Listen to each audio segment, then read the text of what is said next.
नमस्कार, मैं हूं आपके साथ में दीक्षा और बहुत स्वागत है आपका 4 PM गुजरात में। दोस्तों, जूनागढ़ की वंथली तहसील आज केवल एक भौगोलिक पहचान नहीं रही, बल्कि ये उस संघर्ष का प्रतीक बन गई है जो वर्षों से खेतों में दबा हुआ था। ये वो संघर्ष है जो हर उस किसान की आंखों में दिखता है, जो सुबह खेत में उतरता है और शाम को अपने भविष्य को लेकर अनिश्चित रहता है। ये वही संघर्ष है जो खेत मजदूरों की हथेलियों की लकीरों में लिखा हुआ है, लेकिन जिसे पढ़ने वाला कोई नहीं है। आम आदमी पार्टी द्वारा आयोजित ये न्याय सभा केवल एक राजनीतिक कार्यक्रम नहीं थी, ये उस चुप्पी को तोड़ने का प्रयास था जो लंबे समय से किसानों और खेत मजदूरों पर थोपी जा रही थी। वंथली की धरती पर उमड़ा जन सैलाब ये बता रहा था कि अब ये वर्ग सिर्फ सुनने के लिए नहीं आया है, बल्कि सवाल खड़े करने के लिए आया है। जब मंच पर इसुदान गढ़वी, गोपाल इटालिया और आपके कई कार्यकर्ता पहुंचे तो माहौल पूरी तरीके से बदल गया। उनके शब्दों में भाषण की बनावट नहीं थी, बल्कि जमीन से उठी हुई सच्चाई थी। उन्होंने कहा कि गुजरात का किसान मेहनत करना जानता है, त्याग भी करना जानता है, लेकिन अपमान सहना नहीं जानता। जब फसल तैयार होती है तब किसान की आंखों में उम्मीद होती है, लेकिन वही उम्मीद मंडी में पहुंचते पहुंचते टूट जाती है।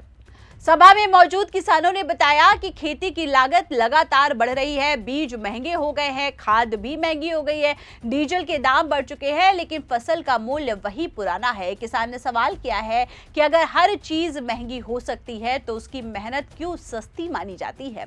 खेत मजदूरों की स्थिति और भी गंभीर है। अस्थायी काम, अनिश्चित आमदनी और सामाजिक सुरक्षा का अभाव, ये उनकी पहचान बना दी गई है। आम आदमी पार्टी ने इस मंच से ये साफ कहा कि खेत मजदूर सिर्फ श्रमिक नहीं है, वो भी इस देश की अर्थव्यवस्था की रीढ़ है।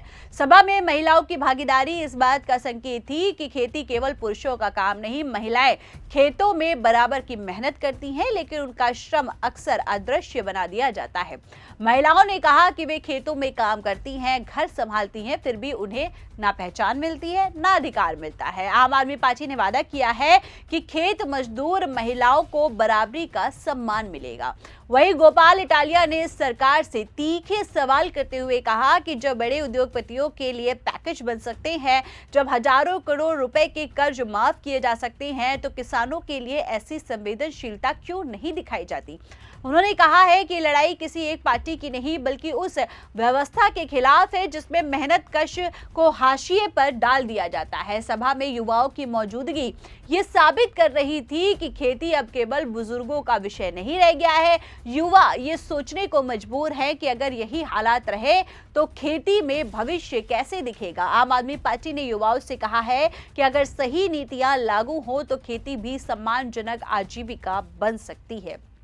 वही आपको बता दें कि जूनागढ़ की यह न्याय सभा उस तथाकथित विकास मॉडल पर भी सवाल खड़े करती है जिसकी चर्चा अक्सर की जाती है। आम आदमी पार्टी ने कहा कि विकास का मतलब केवल सड़कें और इमारतें नहीं होती, बल्कि ये देखना होता है कि गांव का किसान खुश है या नहीं।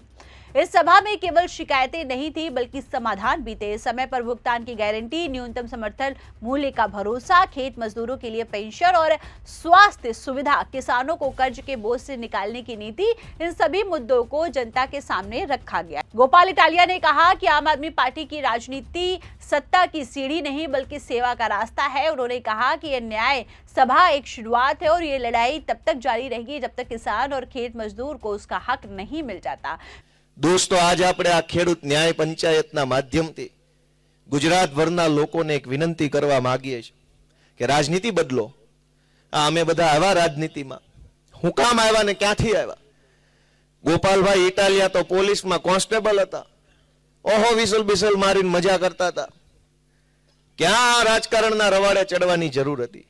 અમારા ખાનદાનમાં કોઈ રાજકારણમાં નથી। હું તો પાર્ટીમાં આવ્યો તેથી ખબર નહોતી પડતી પાર્ટીમાં હોદ્દા કેટલા હોય, આની ટિકિટો કોને દેવાની હોય, કોઈ ખબર પડતી નહોતી। પણ દાજાતા એટલું બધું રાજકારણીયાથી કે નક્કી કર્યું કે હવે અહીંયા જ જાવું છે, આ હું છે જોઈ લઈએ આપણે તે। મિત્રો, ગામડાનો માણસ દુખી છે આજ, અને એના દુઃખની વાત ગાંધીનગર સુધી પહોંચતી નથી। વિસાવદરની જનતાએ મને ધારાસભ્ય બનાવ્યો પછી હું ગાંધીનગરના આટા ફેરા મારા વધ્યા છે। મને એમ હતું કે ભાઈ અહીંથી હું ગામડામાંથી લોકો પાસેથી બધી વાત જાણી જાણીને મુદ્દાઓ લઈ લઈને લખીને ગાંધીનગર જઈને કઈશ, સરકારને રજૂઆત કરીશ કે ગામડામાં આમ છે તેમ છે, આ પ્રશ્ન છે.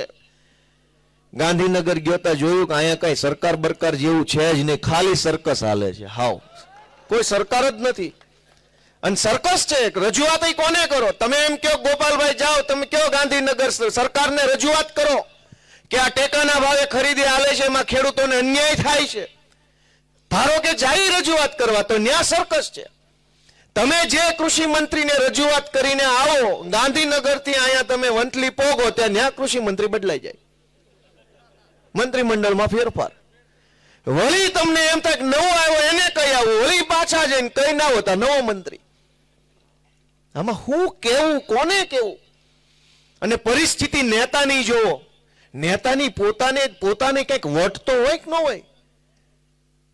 કોઈ માણસને કઈક વટ જેવું તો હોવું જોઈએ કે નહીં? જેનામાં પોતાનામાં વટ ન હોય એ માણસને ગાડે બેહીને આપણે ન ઊંડા ખાડામાં પડીએ. આ દરેક મંત્રીને ગમે ત્યારે રાતમાં દિલ્હી ચિઠ્ઠી આવે હાલો નીકળો, એ કઈ પૂછતોય નથી હું કામ, પણ અમારો હું વાંક છે, કહેવા જેવાય નથી રહ્યા, બોલવા જેવા નથી રહ્યા. અને એવા મંત્રી બનીને બેઠા છે જે એટલું કઈ નથી એકતા, કાઢો છો હું કામ?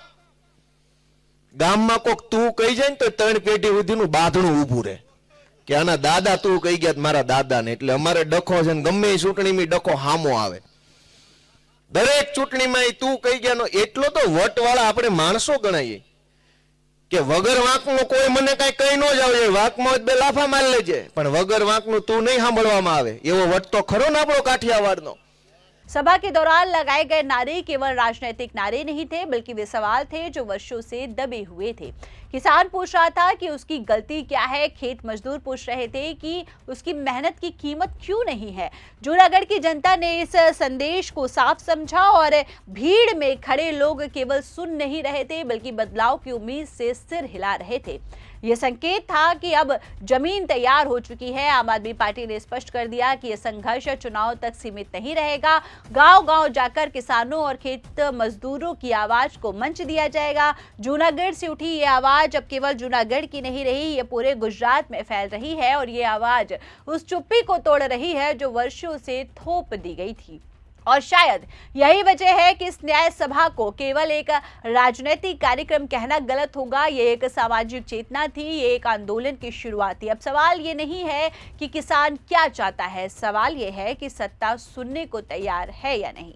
तो दोस्तों ये खबर यहीं पर विराम लेती है. ऐसी ही तमाम राजनीतिक खबरों के लिए लगातार बने रहिए 4 PM गुजरात के साथ में. चैनल को ज़्यादा से ज़्यादा लाइक करें, शेयर करें, सब्सक्राइब करें. आप हमारे साथ जुड़ते हैं उसके लिए आप सभी का तहे दिल से धन्यवाद. नमस्कार.